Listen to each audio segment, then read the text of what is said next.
Graça e paz, amados. Vamos iniciar a nossa escola bíblica em nome do Senhor Jesus. Quero agradecer a Deus por mais esta oportunidade que Ele nos dá de estarmos juntos adorando a Ele e podendo meditar um pouco mais na Tua Santa Palavra. Agradeço a Deus por sua vida que está nos acompanhando.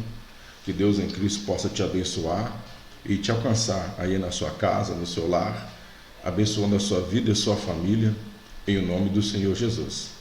Como de costume, vamos orar para que Deus abençoe as nossas vidas, abençoe esse trabalho e glorifique o seu nome em nosso meio. Senhor Deus, em nome de Jesus, nós, a tua igreja, estamos reunidos, adorando ao Senhor na beleza de tua santidade. O propósito desse culto, Pai, é estudarmos um pouco mais da tua palavra, de meditarmos um pouco mais no Evangelho do Senhor. Que o teu Espírito Santo venha derramar sobre nós a unção do alto, que nos ensina todas as coisas. Que o Senhor venha iluminar os olhos do nosso entendimento, para compreendermos a revelação do Senhor para as nossas vidas. Abençoe cada um que está acompanhando esse trabalho, Deus. Que o Senhor venha alcançá-los com o teu amor, com a tua graça e com o teu poder. É o que nós te pedimos e o fazemos, em o nome do Senhor Jesus. Amém. Bem, hoje nós estamos no nosso 9º encontro, dentro desses estudos no Evangelho de Mateus, no capítulo 10. E hoje nós vamos ver o versículo 24 e 25, que diz: Não é o discípulo mais do que o mestre, nem o servo mais do que o seu senhor. Basta ao discípulo ser como o seu mestre, e ao servo como o seu senhor. Se chamaram Beelzebul ao pai de família, quanto mais aos seus domésticos?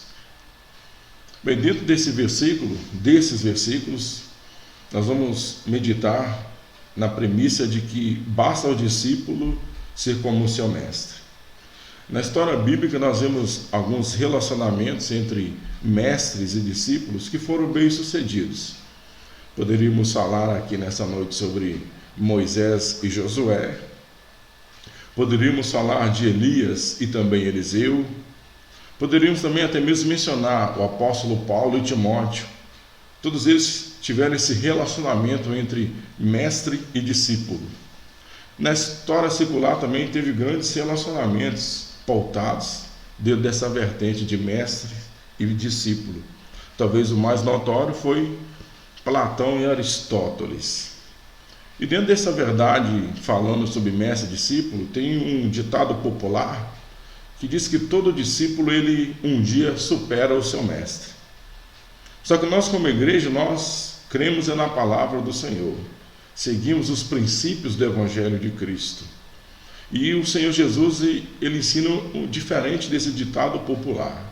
Ele não diz que o discípulo vai superar o mestre, muito pelo contrário. Ele diz que basta ao discípulo ser como o seu mestre. E nós temos o nosso sumo mestre, o nosso grande mestre, que é o Senhor Jesus. E como nós somos os seus discípulos, basta a cada um de nós nos tornarmos iguais a Ele. Ele é o nosso exemplo. É Ele que nós temos que seguir. A Ele nós temos que imitar. Um dia o apóstolo Paulo, escrevendo aos Coríntios, ele diz que sede os meus imitadores como eu sou de Cristo. Ele pediu àquela igreja para fazer o que ele estava fazendo, imitando ao Senhor Jesus. Nós temos que imitar a Cristo. Eu sei que às vezes nós temos exemplos humanos, bons exemplos, pessoas nos quais nós nos orgulhamos. Existem grandes homens de Deus que passaram sobre essa terra, mas o nosso grande exemplo ainda é o Senhor Jesus. É a Ele que nós temos que imitar. O autor aos Hebreus já nos dizia: corramos com perseverança a carreira que nos está proposta, olhando firmemente para Jesus, o autor e consumador da nossa fé. Se somos discípulos de Cristo, então temos que olhar para Ele, imitando-o. Basta a nós sermos iguais ao nosso mestre. Os discípulos, então, analisando esses versículos, eles devem buscar ser iguais ao Senhor Jesus. E como Jesus viveu sobre essa terra, como ele era. A Bíblia nos mostra que Jesus, em primeiro lugar, ele sempre foi atrás dos perdidos. Ele não ficou parado na sua casa e mandou que as pessoas chamassem os perdidos até ele. Não. Ele não ficou na casa da sogra de Pedro e disse: busque os perdidos e traga-os até mim.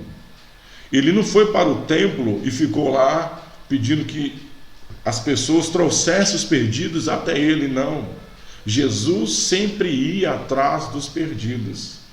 Era ele que ia de encontro às pessoas. Isso era uma característica do ministério do Senhor Jesus. Diz Marcos capítulo 9, versículos 12 e 13: Jesus, porém, ouvindo, disse-lhes: não necessitam de médicos sãos, mas sim os doentes. Ide, porém, e aprendei o que significa: misericórdia quero e não sacrifício. Porque eu não vim chamar o justo, mas os pecadores ao arrependimento. Então esse texto já nos mostra que Jesus, o que ele veio fazer? Ele veio chamar os pecadores, veio chamar aqueles que estavam perdidos. Ele ia atrás dessas pessoas para mostrar a eles o verdadeiro caminho, o caminho de encontro a Deus, o caminho que novamente iria os colocar no centro da vontade do Senhor.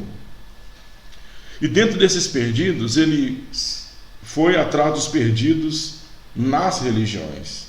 Porque se tem algo que muitas vezes deixa o homem perdido no caminho eterno, são as religiões. A palavra religião significa religar o homem a Deus. Só que nós sabemos que só existe um caminho, que é Cristo. Ele é o caminho, a verdade e a vida. Qualquer outro caminho, qualquer outro sistema que tenta religar o homem a Deus, que não seja Cristo, é falso. Então qualquer religião, qualquer religação do homem para com Deus, que não seja Jesus, faz o homem se perder ainda mais. E tem milhões de pessoas perdidas em meio às religiões, que acham que estão no caminho de Deus, que acham que estão no caminho certo, mas estão longe de Cristo. E Jesus veio de encontro a estes, a essas pessoas que estavam perdidas em meio às suas religiões falsas. Podemos ver em João 4, versículos 10 e 14, a história da mulher de Samaria, ou a mulher samaritana, como nós a conhecemos aqui no Brasil. Diz o texto: Jesus respondeu e disse-lhe: se tu conheceras o dom de Deus, e quem é o que te diz, dá-me de beber, tu lhe pedirias, e ele te daria água viva.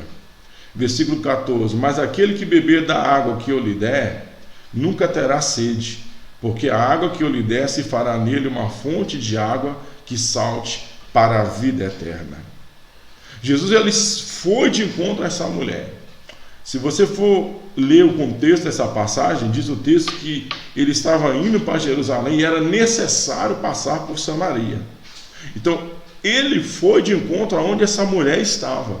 E por que ele foi justamente de encontro a essa mulher? Porque ela estava perdida em meio à sua religião. Os samaritanos, eles criam no Deus de Israel, mas de forma espúria. Tinha muitos ensinamentos estranhos à lei, estranhos à palavra de Deus. Então ela servia a Deus de forma errada. Tanto que quando Jesus se apresenta a ela, ela estava em dúvida aonde ela devia adorar. Se era no Monte Ebal ou no Monte Gerizim. Ela não sabia mais o que fazer, de tamanha era a sua dúvida quanto à sua religião. Ela estava tão perdida que não sabia como deveria adorar a Deus. Então Jesus veio de encontro a ela e se apresentou como a água da vida, que era capaz de saciar a sede daquela mulher. Eu sei que às vezes nós estamos vivendo em uma época do discurso do politicamente correto. É lógico que respeitamos todas as religiões. É lógico que respeitamos todos os credos. Contudo, cremos que Jesus, ele é o único caminho, que ele é a única verdade, que ele é a única vida eterna para o homem. E nós temos que ir de encontro a esses perdidos das religiões e pregar para eles o Evangelho de Cristo, pregar para eles a palavra de Deus, crendo que o Espírito Santo irá convencê-los do pecado, do juízo e da justiça. Um outro exemplo, diz o texto de João 3, versículos 3, 5 e 7, fala de Nicodemos, príncipe dos judeus. Ele era um líder da religião de Israel. Diz o texto: Jesus respondeu e disse-lhe: na verdade te digo que aquele que não nascer de novo não pode ver o reino de Deus. Versículo 5: Jesus respondeu: na verdade te digo que aquele que não nascer da água e do Espírito não pode entrar no reino de Deus. E o versículo 7: não te maravilhes de ter te dito, necessário vos é nascer de novo.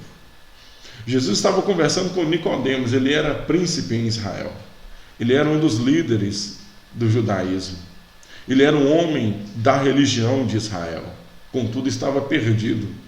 Estava tão perdido que Jesus foi de encontro a ele e disse que era necessário que ele nascesse de novo. Jesus disse isso para um homem que era líder em Israel, que era preciso ele nascer de novo, mostrando que a religião por si só ela não traz o homem para a presença de Deus. Apenas Jesus é o caminho. Então Jesus disse que é preciso nascer de novo. Todos precisam nascer de novo, porque a Bíblia diz que todos nós nascemos em pecados e delitos, e somente um novo nascimento nos traz para a presença de Deus. E esse novo nascimento é o nascer da água e do Espírito, que somente Jesus pode operar. Por isso a Bíblia diz que aquele que está em Cristo, nova criatura é. Só uma forma de nos tornarmos uma nova criatura é em Cristo Jesus. Então Jesus veio de encontro aos perdidos. E um dos perdidos, uma das classes dessas pessoas perdidas, eram os perdidos no meio da religião. Ele veio de encontro à mulher de Samaria e ele veio de encontro a Nicodemos, duas pessoas que tinham suas religiões, mas estavam perdidas, porque não estavam em Cristo, não tinham entregado a sua vida a Ele e não tinham recebido como o Senhor de sua vida. Basta ao discípulo ser como o seu mestre. Então basta a nós, como igreja, como discípulos do Senhor, irmos de encontro aos perdidos no meio das religiões e pregar-lhes a Cristo, pregar-lhes o Evangelho de Cristo, mostrar que somente Jesus salva. Por isso o apóstolo Pedro diz que nenhum outro há salvação, e nenhum outro nome dado entre os homens pelo qual devamos ser salvos, a não ser o nome de Jesus. Então façamos o mesmo, imitemos ao Senhor Jesus, e vamos ir de encontro aos perdidos no meio das religiões. Jesus foi de encontro aos perdidos que estavam em cadeias espirituais. A Bíblia diz em Marcos 5, do versículo 2 ao 5, sobre o endemoniado gadareno. O texto diz: e saindo ele do barco, lhe saiu logo ao seu encontro dos sepulcros um homem com espírito imundo, o qual tinha sua morada nos sepulcros, e nem ainda com cadeias o podia alguém prender. Porque tendo sido muitas vezes preso com grilhões e cadeias, as cadeias foram por ele feitas em pedaços, e os grilhões em migalhas, e ninguém o podia amansar. E andava sempre, de dia e de noite, clamando pelos montes e pelos sepulcros, e ferindo-se com pedras. Nota que este homem, diz o texto, que ele era possuído por um espírito imundo, o qual o prendia em cadeias. Ele estava preso espiritualmente, esse homem. E a prisão era tanta que esse demônio fazia ele morar em sepulcros, fazia ele ficar gritando pelos montes e fazia ele se ferir com pedras. Ele não fazia aquilo por causa de um problema mental. Ele fazia aquilo por influência daquele espírito imundo. Ele sofria. As pessoas tentavam prendê-los com cadeias e grilhões físicas, e ele quebrava essas cadeias, quebrava esses grilhões, por causa da força física que esse espírito imundo dava a ele. Este homem estava em Gadara e Jesus foi de encontro a ele. Foi lá para levar libertação para a vida deste homem. Porque Jesus ele foi de encontro aos perdidos que em meio às cadeias espirituais. E os espíritos imundos fazem muitas coisas. Com este homem do texto, fazia ele morar em sepulcros, fazia ele ficar clamando pelos montes, fazia ele morar no meio dos sepulcros e se ferir com pedras. Quantas pessoas hoje estão sofrendo dessa forma, se autolesionando? Pessoas que estão presas em vícios, são cadeias espirituais. Então nós temos que ir de encontro a essas pessoas, porque basta ao discípulo ser como o seu mestre. Então nós, como igreja, como discípulos do Senhor, temos que ir de encontro a esses perdidos, a essas pessoas que estão presas em cadeias espirituais, pessoas que estão presas no vício das drogas, na prostituição, pessoas que estão presas no homossexualismo, pessoas que estão presas em cadeias espirituais. E nós temos que ir e pregar a palavra de Deus, porque conhecereis a verdade e a verdade vos libertará. Jesus foi de encontro aos perdidos, os perdidos na religião e os perdidos nas cadeias espirituais. Basta ao discípulo ser como o seu mestre. Então temos que fazer o mesmo para a glória de Deus. Jesus, ele ia de encontro aos perdidos, chamando essas pessoas ao arrependimento, só que ele nunca chamava as pessoas com promessas materiais. Abre esse parênteses para trazer essa verdade.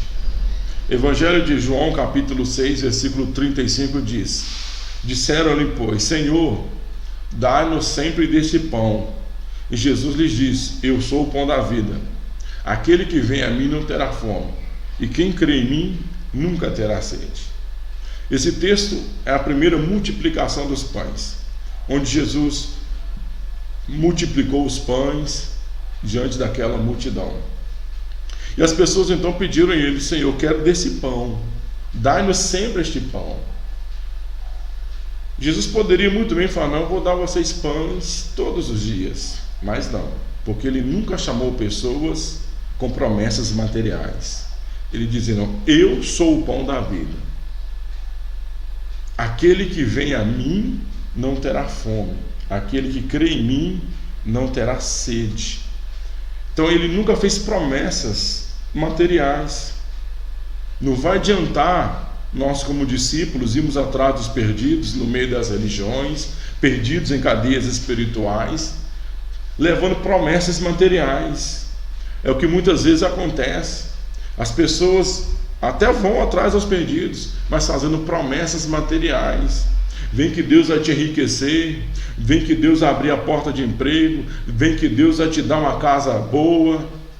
Não, nós temos que ir de encontro aos perdidos e levar para eles o pão da vida, levar para eles a pessoa do Senhor Jesus, levar para eles a verdade do Evangelho de Cristo. Então nós temos que ser como Jesus, andar como ele andou, fazer o que ele fazia. Há um texto que chama muito a minha atenção, que fala sobre os sentimentos de Jesus. Filipenses 2, do versículo 5 ao 8. Diz assim o apóstolo Paulo: de sorte que haja em vós o mesmo sentimento que houve também em Cristo Jesus. O apóstolo Paulo chama a atenção à igreja que em nós tem que haver o mesmo sentimento que houve em Cristo. Se nós queremos ser iguais ao Senhor Jesus, temos que fazer o que ele fez, ir de encontro aos perdidos. Os perdidos no meio das religiões, os perdidos em cadeias espirituais. Mas também temos que sentir o que ele sentiu. Tem que haver em nós o mesmo sentimento que houve em Cristo Jesus. E qual sentimento foi esse? Quais sentimentos foram estes? O apóstolo diz que, sendo em forma de Deus, não teve por usurpação ser igual a Deus, mas fez a si mesmo de nenhuma reputação, tomando a forma de servo, fazendo-se semelhante aos homens, e achando na forma de homem, humilhou-se a si mesmo, sendo obediente até a morte e morte de cruz. O contexto de Filipenses já nos mostra que o primeiro sentimento que teve em Cristo Jesus foi o sentimento de humildade, porque ele humilhou-se a si mesmo. Ele não teve por usurpação ser igual a Deus. A Bíblia diz que ele é Emanuel, Deus conosco. Contudo, ele esvaziou-se a si mesmo e tomou a forma, a semelhança de homens, diz o texto. Por quê? Porque ele se humilhou. Foi um sentimento perene na vida de Cristo. Em toda a sua vida, em todo o seu ministério, a humildade sempre esteve presente. Ele era humilde no falar, humilde no vestir, humilde no se comportar. Teve um dia que ele, reunido com seus discípulos, ele lavou os pés dos seus discípulos para demonstrar humildade. Quem lavava os pés era o servo que lavava os pés dos seus senhores. E Jesus era Senhor dos apóstolos, contudo, ele lavou os pés daqueles homens para mostrar o que é ser humilde. Então a humildade é algo que tem que estar presente em nossas vidas, porque era um traço marcante na vida do Senhor Jesus. Ele foi humilde em tudo. Exemplo, ele foi humilde no seu nascimento. Lucas 2,12 diz: isso vos será por sinal. Achareis o menino envolto em panos e deitado numa manjedoura. Isso mostra a humildade já no seu nascimento. Aqui os anjos estavam falando com os pastores no campo que o Cristo tinha nascido, que eles iriam encontrá-los envolto em panos e deitado numa manjedoura.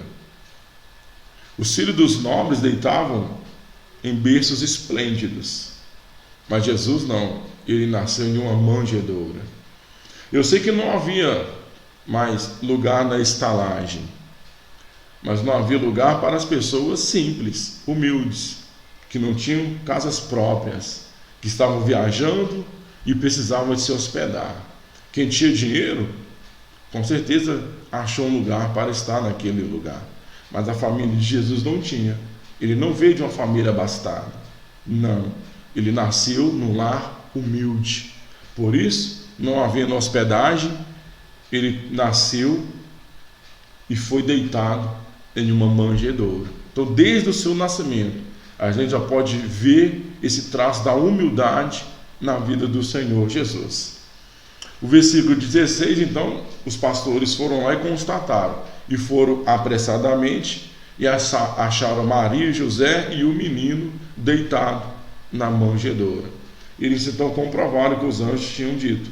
Realmente Jesus estava deitado na manjedoura, um lugar simples, humilde. Imagina o Rei dos Reis e Senhor dos Senhores deitado em uma manjedoura, para nos deixar o exemplo. Basta ao discípulo ser como o seu mestre. Então vivamos uma vida simples, uma vida humilde, para a glória de Deus. Podemos constatar a humildade de Cristo durante a purificação do parto de Maria.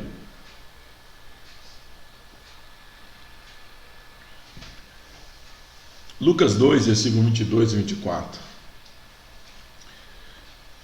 O texto na lei dizia assim: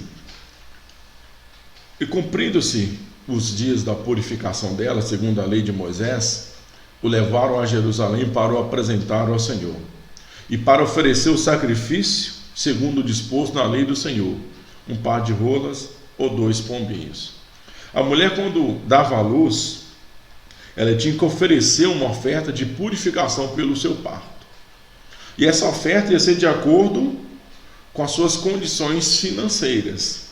Levítico 12:8 diz: mas se em sua mão não houver recursos para um cordeiro, então tomará 2 rolas ou 2 pombinhos, um para o holocausto e outro para a propiciação do pecado.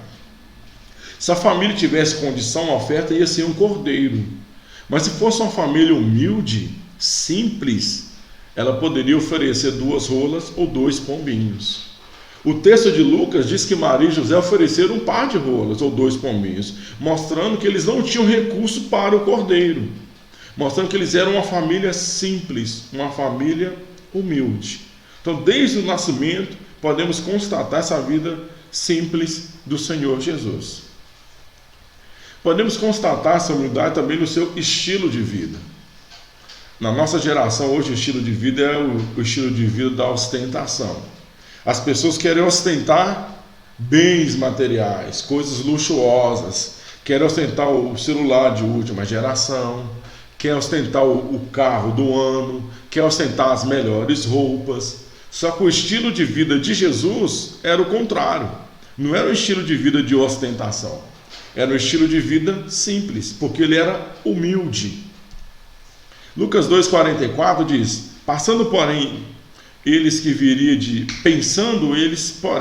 que viria na companhia pelo caminho, andaram o caminho de um dia, e procuravam-no entre os parentes e entre os conhecidos. Esse texto fala que José e Maria foram a Jerusalém por causa da festa. Quando estavam regressando, eles pensaram que Jesus estava no meio da parentela e andaram o caminho de um dia e começaram a procurá-los entre os parentes e conhecidos. Isso mostra que o estilo de vida dele era um estilo de vida simples. Eles foram a pé, andando no meio da multidão, os parentes, numa grande caravana. Se fosse uma família abastada, rica, eles estavam usando outros meios de transporte, mas o estilo de vida dele era um estilo de vida simples. Mateus 13,55 diz: não é este o filho do carpinteiro? Não se chama sua mãe Maria, seus irmãos Tiago e José e Simão e Judas? Ora, Mateus mostra aqui que a profissão de José, pai de Jesus, ele era carpinteiro. Carpinteiro era um serviço braçal, de pessoas simples, de pessoas humildes. E Marcos 6,3 diz, falando de Jesus: não é este o carpinteiro, filho de Maria, irmão de Tiago, de José e de Judas e de Simão? Não estão aqui conosco suas irmãs?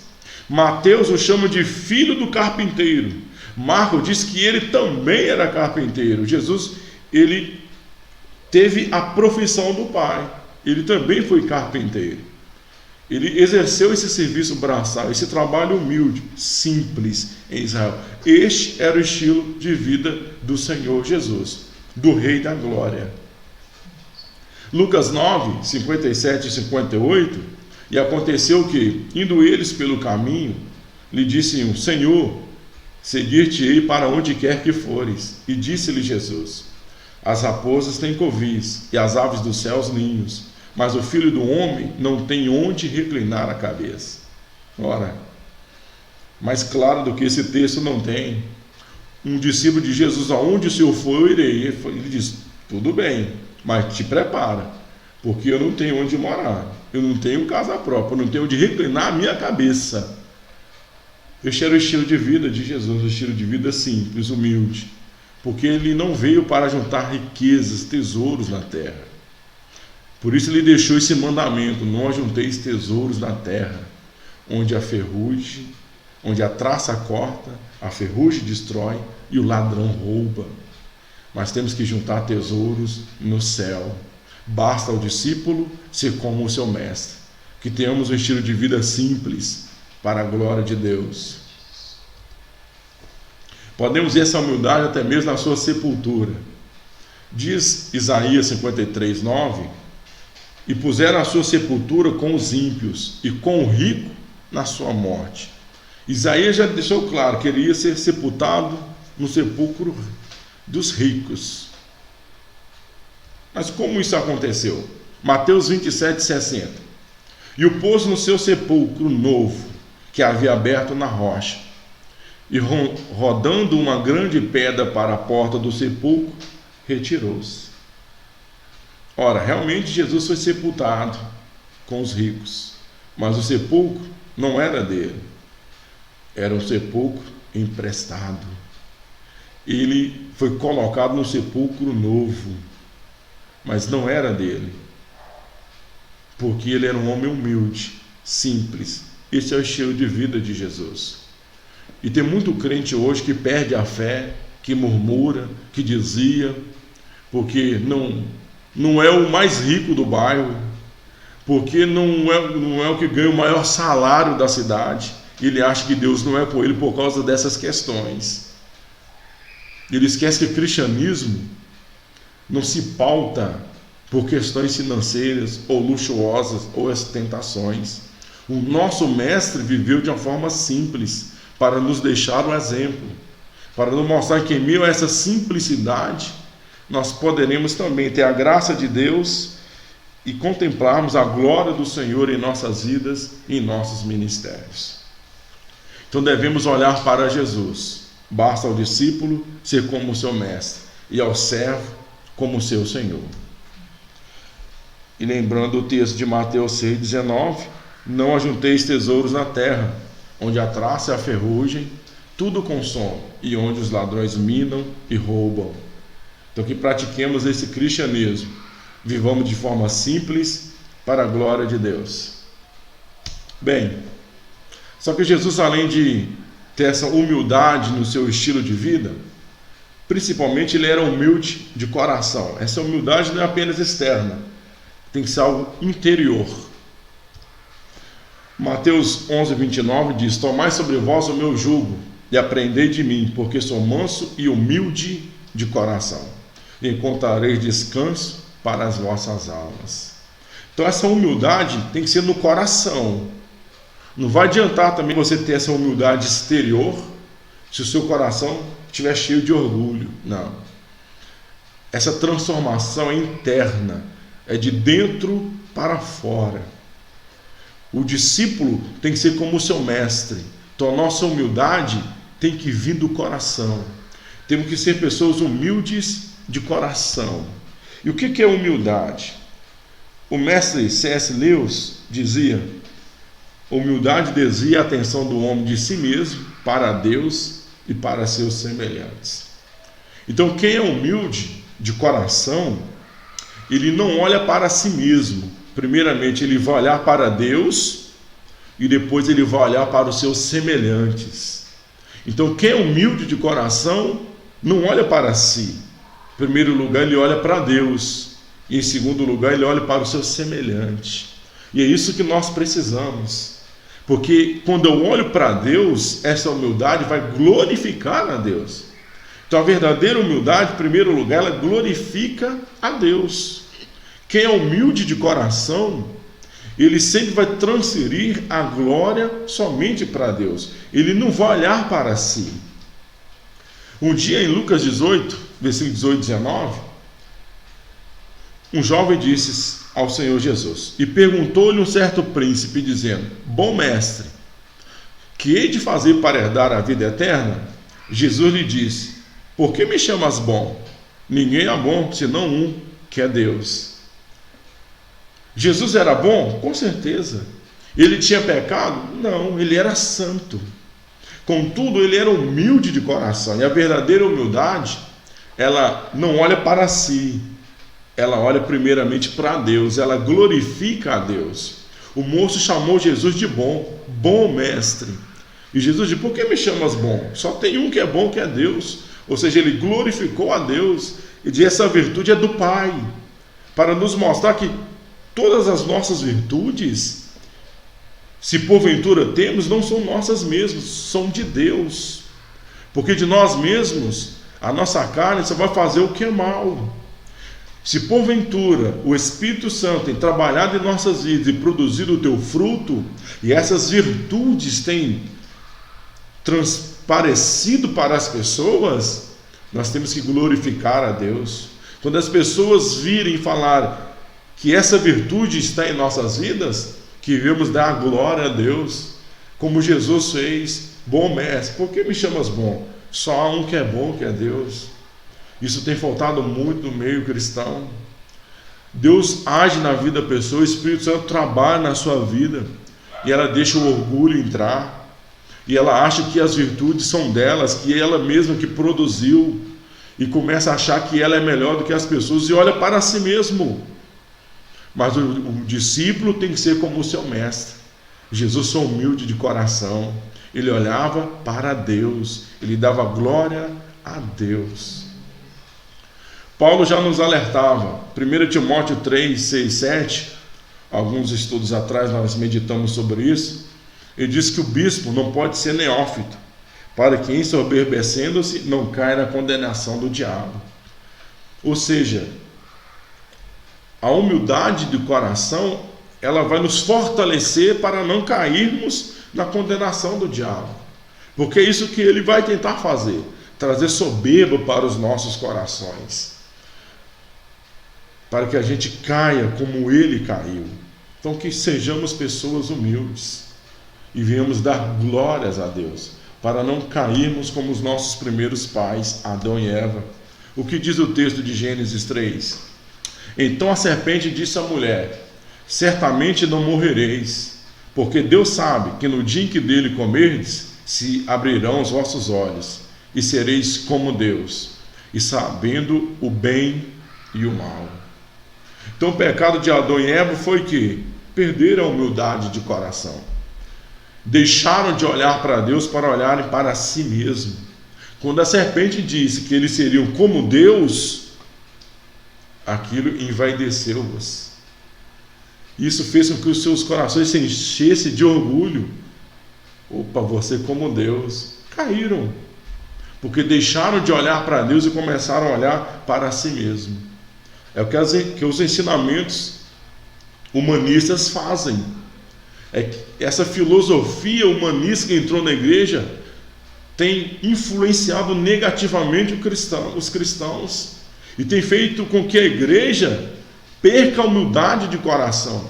E as pessoas estão olhando somente para elas mesmas. Estão desviando o olhar de Deus e voltando a olhar para elas próprias. Estão sendo seduzidas pela serpente. Então nós temos que imitar ao Senhor Jesus, ser humilde de coração, olhando para Deus e tirando o olhar de nós mesmos. A verdadeira humildade, ela glorifica a Deus, e em segundo lugar, ela tem o foco no outro. Filipenses 2, versículo 3. Nada façais por contenda ou por vanglória, mas por humildade, cada um considere o outro superior a si mesmo. Louvado seja o nome do Senhor. Isto é ser humilde de coração. O apóstolo já diz: não por contenda e nem por vanglória, mas por humildade. É por ela, somente através da humildade, que nós podemos considerar o outro superior a nós mesmos. Então, a humildade é uma virtude do Espírito Santo. A humildade é algo que tem que estar presente em nossas vidas. A verdadeira humildade, ela foca no outro. Eu considero o outro superior a mim. O mundo ensina o contrário. O mundo ensina que nós temos que buscar ser superior às pessoas. Tenho que me considerar superior às pessoas. Isso é o mundo quem diz. A palavra de Deus não. A palavra de Deus, que é viva e eficaz, que é lâmpada para os nossos pés e luz para os nossos caminhos. Essa palavra diz que eu tenho que considerar o outro superior a mim mesmo. Eu só consigo fazer isso com a humildade. Hoje em dia, o cristianismo virou uma competição. O objetivo do cristianismo são dois: salvação e edificação. Salvação dos perdidos e edificação da igreja. A nossa geração inventou um terceiro objetivo do cristianismo, que é a competição. As pessoas estão competindo umas com as outras. Eu canto melhor do que fulano.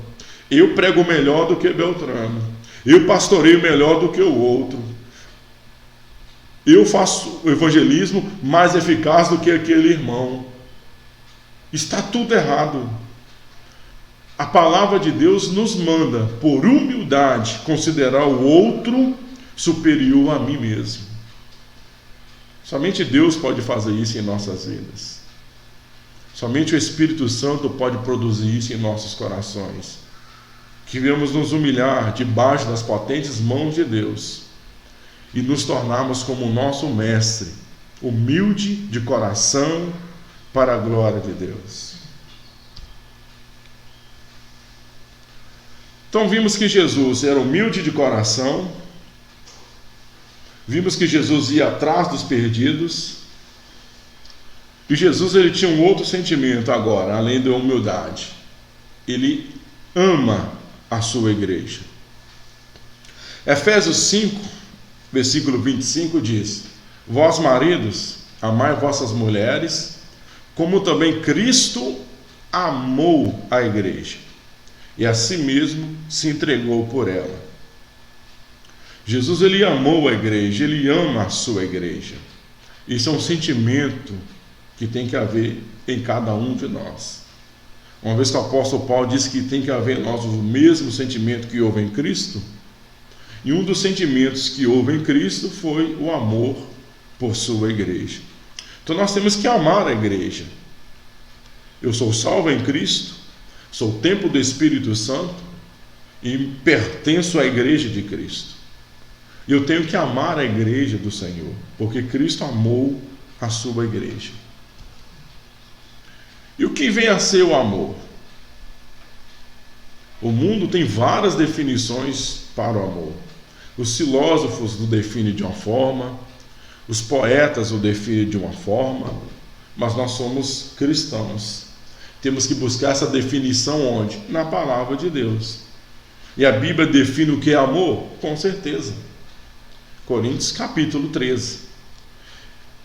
Uma das definições que ali o apóstolo nos diz, no versículo 4, ele diz que o amor não trata com leviandade. Quem ama não é leviano com o objeto do seu amor. O amor jamais permitirá que a pessoa que ama trate de forma leviana a pessoa amada. Porque o amor não trata com leviandade. E se eu amo a igreja, eu não posso nunca ser leviano com a igreja de Cristo. Porque Jesus nunca foi leviano com a sua igreja, porque ele amou a sua igreja. E o que vem a ser leviano? Leviano é aquele que julga ou procede precipitadamente, ou que age sem sinceridade.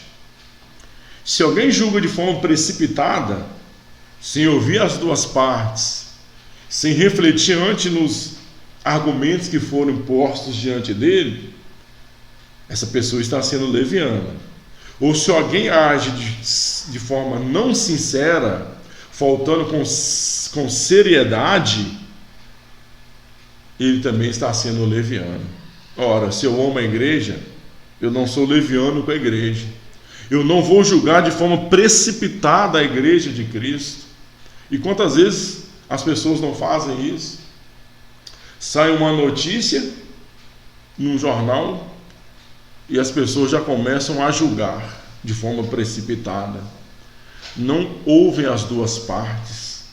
Já começa a compartilhar aquela notícia, a falar mal, a denegrir a imagem, a tecer comentários. Isso não é papel de cristão. Vê a notícia que tal pastor caiu, em vez do cristão orar para que Deus tenha misericórdia e levante o tal pastor, começa a criticar, a julgar de forma precipitada, começa a agir sem seriedade no meio da igreja. Temos que ser sérios com as coisas de Deus, principalmente com a sua igreja.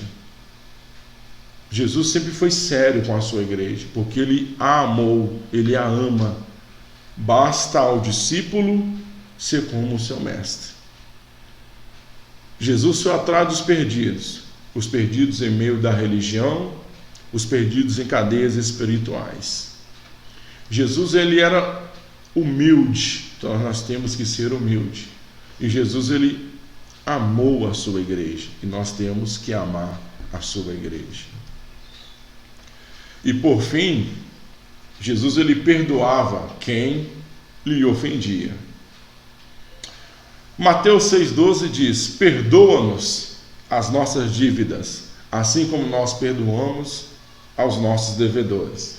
Isso é uma parte da oração do Pai Nosso. Jesus sempre nos ensinou a liberar o perdão.